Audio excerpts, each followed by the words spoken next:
చెల్లెళ్ళు అక్కలు అందరికీ भोजन व्यवस्था मेरे बहन खाना बाजी सब लोग आपको खाना खा के जाना है। नीता अर्जुन राठौर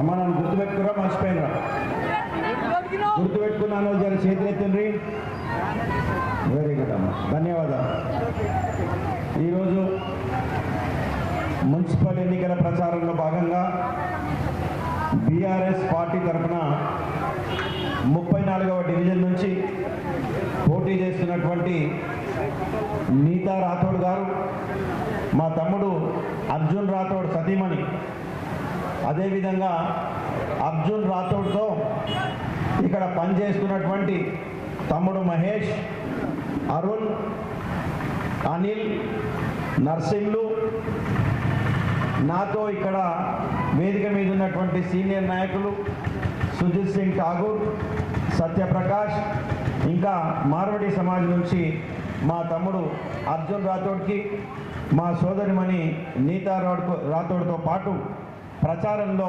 భాగం పంచుకుంటున్న వారందరికీ కూడా నమస్కారం. ఇప్పుడు నేను తెలుగులో మాట్లాడాలన్నా హిందీలో మాట్లాడాలన్నా?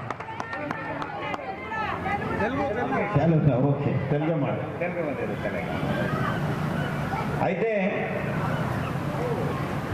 నేను మీ ముందుకు వచ్చి ఓట్లు వేయమని చెప్పేసి అడగడానికి వచ్చిన.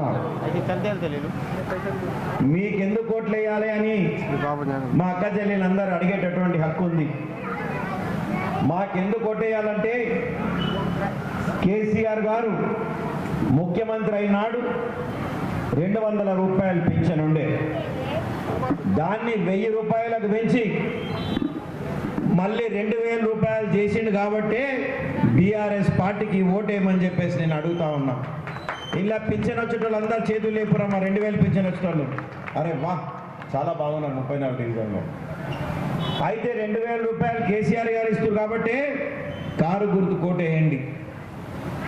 మరి రేవంత్ రెడ్డి గారు ఎన్నికల ప్రచారాలు ఏం చెప్పిండు? 2000 వచ్చేటోళ్ళందరికీ 4000 చేస్తానని చెప్పిండు. మరి 4000 వచ్చేటోళ్ళందరూ చేతులు లేపురమ్మా? రాలే. అందుకే గుండు 0 కాంగ్రెస్ పార్టీకి ఓటేయద్దు, మోసం చేసిండు కాబట్టి. మరి కళ్యాణ లక్ష్మి షాదీ ముబారక్ వచ్చిన జర చేతులు లేపండి అమ్మా.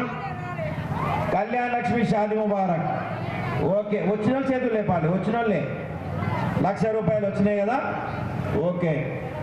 మరి రేవంత్ రెడ్డి గారు ఏం చెప్పారంటే కేసీఆర్ ఇచ్చే 1,00,000 రూపాయలతో పాటు నేను తులం బంగారం ఇస్తా అని చెప్పిండు. మరి తులం బంగారం వచ్చిన వాళ్ళు చేతులు లేపురమ్మా? రాలే. అయితే కేసీఆర్ ఇచ్చిన 1,00,000 రూపాయలు మా కోటేరు బీఆర్ఎస్ పార్టీకి బంగారం ఇయ్యలేదు కాబట్టి గుండు 0 కాంగ్రెస్ పార్టీ. మన ఆడపిల్లలకు స్కూటీలు ఇస్తా అని చెప్పిండు. మీ పిల్లలకు స్కూటీలు వచ్చినాయా? అందుకే గుండు 0. మరి 2500 రూపాయలు నెలకి ఇస్తా అన్నాడు, ఇచ్చిండ్రా? అందుకే కాంగ్రెస్ పార్టీకి గుండు 0. కేసీఆర్ రాకముందు ఎండాకాలం ఇళ్లలో కరెంటు ఉండకపోతుండే, కానీ ఈరోజు 24 గంటలు కరెంటు ఉంటుంది. అందుకే మా బీఆర్ఎస్ పార్టీకి కారు గుర్తు కోటేయమని చెప్తున్నా. కాంగ్రెస్ ప్రభుత్వం అధికారంలోకి వచ్చిన తర్వాత ఫ్రీ కరెంట్ ఇస్తామని చెప్పిండ్రు, మోసం చేసిరు కాబట్టి వాళ్లకు గుండు 0, వాళ్ళకు ఓట్లు వేయొద్దని చెప్తున్నా. ఫ్రీ సిలిండర్లు ఇస్తామన్నారు, అది కూడా ఇయ్యలే, అందుకే గుండు 0. ఈరోజు నిజామాబాద్ పట్టణంలో ఏం జరుగుతుంది? మరి ఇన్ని విషయాలు నేను చెప్పిన. 2000 ఇచ్చింది కాబట్టి కేసీఆర్కి ఇవ్వాలి, కళ్యాణ లక్ష్మి షాదీ ముబారక్ ఇచ్చింది కాబట్టి కేసీఆర్కి ఇవ్వాలి, 24 గంటల కరెంట్ ఇచ్చింది కాబట్టి కేసీఆర్కి ఇవ్వాలి, కేసీఆర్కి ఇప్పించింది కాబట్టి కేసీఆర్కి ఇవ్వాలి. మరి నిజామాబాద్ అభివృద్ధి గురించి మాట్లాడితే మీరు కూర్చున్నటువంటి కుర్చీలు ఈ రోడ్డు ఎవరేసిండ్రు? అది మేము కాదా అని చెప్పేసి నేను అడుగుతా ఉన్నా. ఈరోజు నిజామాబాద్లో గల్లీ గల్లీలో రోడ్లు వేసింది మేము, కలెక్టరేట్ కట్టింది మేము, ఐటీ హబ్ కట్టింది మేము, మున్సిపల్ బిల్డింగ్ కట్టింది మేము. నిజామాబాద్లో ఉన్నటువంటి ప్రధానమైనటువంటి 4 రోడ్లు, Hyderabad Armoor road, Bodhan road, Varni road, ఈ 4 రోడ్లు కూడా సెంటర్ మీడియాలు కట్టి, లైట్లు పెట్టి, చెట్లు పెట్టి అందంగా తీర్చిదిద్దినటువంటి ఘనత కూడా మా బీఆర్ఎస్ పార్టీదే. చేసి ఒక పని నాకు చెప్పమని చెప్పండి. కేవలం ఏం చేయలేము మా వాళ్ళు చెప్తున్నారు. మరి బీజేపీలో ఎమ్మెల్యే ధన్పాల్ సూర్యనారాయణ గారు గెలిచిండ్రు, మరి ఆయన ఏం చేసిండో నేను అడుగుతా ఉన్నా. ఏం చేయలే, ఇంకెక్క చేతులు లేసినాయి, ఏం పని చేయలే. మరి ఈరోజు వాళ్ళకి ఎందుకు ఓటేయాలి? కాంగ్రెస్ పార్టీ వాళ్ళ దగ్గరకు పోతే వాళ్ళు ఏం చెప్తున్నారంటే మా ఎమ్మెల్యే అధికారంలో లేడు, ఏమన్నా ఉంటే మీ ఎమ్మెల్యేని అడగపోండి అని చెప్తున్నారు. ఎమ్మెల్యే దగ్గరకు పోతే ఏమంటుండు, మా పార్టీ అధికారంలోకి లేదు, మీరు కాంగ్రెస్ వాళ్ళని పోయి అడగపోండి, మా దగ్గర లేదు, నేనేం చేయలేను అంటుండు. మరి ప్రజలు ఎక్కడ పోవాలి?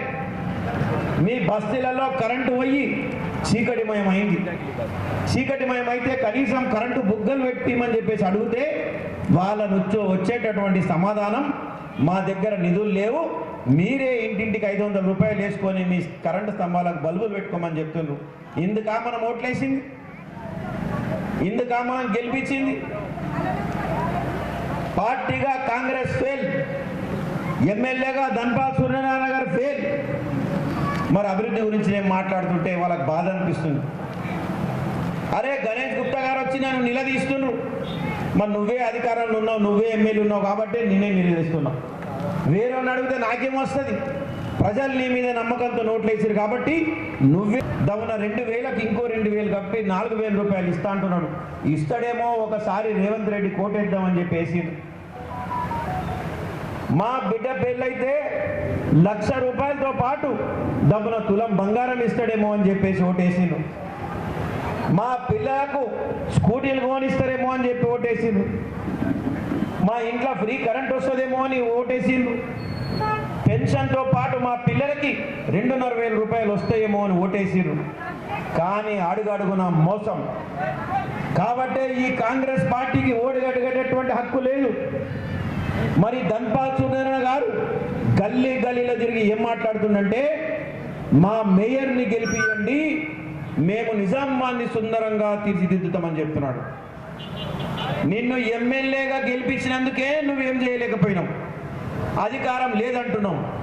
మరి నీ మేయర్ని గెలిపిస్తే నీకు అధికారం వస్తుందా? మరి నువ్వేం చేయగలుగుతావని చెప్పేసి నేను ప్రశ్నిస్తా ఉన్నా.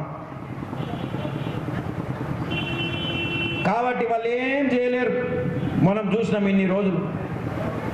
దయచేసి మా చెల్లెలు నీతా అర్జున్ రాథోడ్ ఆమె उत्साहంతో బయటకు వచ్చింది. हमारे मारवाड़ी समाज भाइयों को मैं विनती करता हूं, हमने बीआरएस पार्टी की तरफ से हमारा बहन नीता राठौड़ को हमने मौका दिया। आप लोग एकता होइए, इस मौके का फायदा उठाइए कि आपके समाज वाले आके हमारे बहनों के पास, भाइयों के पास जाके वोट मांगिए। अकेले मत छोड़िए हमारे बहन को, हमारा अर्जुन राठौड़ को भी। कभी ये नहीं समझना, कभी ये महसूस भी होने नहीं देना उनको भी हम अकेले हैं। आप लोग अकेले नहीं है, आपके साथ मैं हूं, मेरे साथ केसीआर साहब हैं, सारा तेलंगाना है। आप अच्छा मेजॉरिटी से इनको जिताइए। आज लोग अवाम खुशी नहीं है कांग्रेस पार्टी की तरफ से, ना ही ये बीजेपी एमएलए के तरफ से लोग खुश है। पब्लिक क्या चाहते हैं? पब्लिक चाहते कि हमारा डेवलपमेंट हो, हमारा काम अच्छा हो। ये नहीं चाहते कि भाई कांग्रेस के पास गए तो बीजेपी एमएलए के पास जाओ, बीजेपी एमएलए के पास जाओ तो कांग्रेस के पास जाओ। ये फुटबॉल की तरह दोनों को पब्लिक को खेल ले रहे हैं। लेकिन 10 साल में ये सारे इतना निजामाबाद जो हमने डेवलपमेंट किया, इसलिए हमको वोट मांगने का हक है और वोट मांगने के लिए आपके सामने आए। आपके बगल में गांधी चौक कितना सुंदर बनाया, नेहरू पार्क कितना सुंदर बनाया, माउंटेन बनाया। LIC चौरस्ते में फाउंटेन बनाया, क्या हालत बना रखे इस चीजों का। नेहरू पार्क में फाउंटेन नहीं चलता, LIC चौरस्ता में फाउंटेन नहीं चलता, सेंटर मीडियन में लाइट नहीं चलता, किलोमीटर अंधेरा रहता है, और झाड़ों को पानी डालने वाले भी यहाँ पे नहीं है, नाला साफ करने वाला भी कोई भी नहीं है। इसीलिए जो पब्लिक सेवा के लिए आपके सामने आए, और KCR साहब का निशान है कार के निशान, जिससे हमारा बहन कांटेस्ट कर रहे हैं, मेहरबानी करके आप करके निशान पे वोट डाल के मौका दीजिए। 11వ తేదీ అంటే రేపు కాక ఎల్లుండి కారు గుర్తు మీద ఈసారి ఒత్తేటి మిషన్ ఉండదు, పేపర్ మీద ఉంటుంది. కరెక్ట్ కారు గుర్తు చూసుకొని దాని మీద ఓటేసి మా చెల్లెలు నీతారావును గెలిపించాల్సిందిగా మిమ్మల్ని వేడుకుంటా ఉన్నాం. కేవలం 2.5 సంవత్సరాలు మాత్రమే కాంగ్రెస్ పార్టీ ఉంటుంది. దాని తర్వాత వచ్చేది ముమ్మాటికి BRS ప్రభుత్వమే, KCR గారే మళ్ళీ ముఖ్యమంత్రి అవుతాడు. తప్పకుండా ఈ 5 సంవత్సరాలు మనం నష్టపోయినటువంటి ఈ సమయాన్ని బ్రహ్మాండంగా నిజామాబాద్ పట్టణాన్ని ముందుకు తీసుకొని పోదాం. మీ అందరు ఆశీర్వదించండి. మరి ఈ రోజు చివరి రోజు ప్రచారం 5 గంటలకి అన్ని మైకులు బంద్ అయిపోతాయి. ఇంకా నేను 5-6 మీటింగ్లకు పోవాలి, మీకు చెప్పిన విషయాలే ఇంకా అక్కడ చెప్పాలి, చెప్పి వాళ్ళని ఓటు అడగాలి. ఎక్కడెక్కడైతే BRS పార్టీ తరఫున నిలబడ్డారో వాళ్ళందరికీ నేను ప్రచారం చేయాల్సినటువంటి అవసరం ఉంది. మరి ఇంత ఎండ కొడుతున్నా మమ్మల్ని కలవడానికి, ఆశీర్వదించడానికి ఇక్కడికి విచ్చేసినటువంటి మా అక్క చెల్లెలందరూ కూడా, అన్నాదమ్ములందరూ కూడా పేరు పేరున ధన్యవాదాలు. हमारा बहनों इतना धूप में हमको दुआ देने, हमारा जीत के लिए कोशिश करने के लिए यहाँ पे जो आए, उनको मैं शुक्रिया अदा करना चाहता हूँ. మరి తప్పకుండా మీరు 34వ డివిజన్ నుంచి మాకు విజయాన్ని ఇస్తారని చెప్పేసి నమ్ముతూ నేను సెలవు తీసుకుంటా ఉన్నా. జై హింద్, జై తెలంగాణ, జై KCR. हमारे गणेश साहब का, और जो आगे जाके जो सामने बताया, जैसे आने वाली यही पार्टी है और तेलंगाना लाने वाली भी यही KCR पार्टी है, अपनी TRS पार्टी है, तो इसको भूलना नहीं है भैया. और बहुत बहुत धन्यवाद सबको. और बहुत आगे मीटिंग है, मीटिंग में जाना है 11 तारीख के दिन. आप सभी से फिर मेरा निवेदन है कि आपका कीमती समय निकाल के कार के ऊपर अपना मोहर लगाना है, और कभी भी आधी रात को भी कोई काम पड़ेगा तो हम सब आपके साथ रहेंगे, मिलेगा जैसे साहब ने कहा है, तो हमारे को बिल्कुल भूलना नहीं है. और TRS को भारी मतों से जिता के लाने का है. बहुत बहुत धन्यवाद. जय तेलंगाना.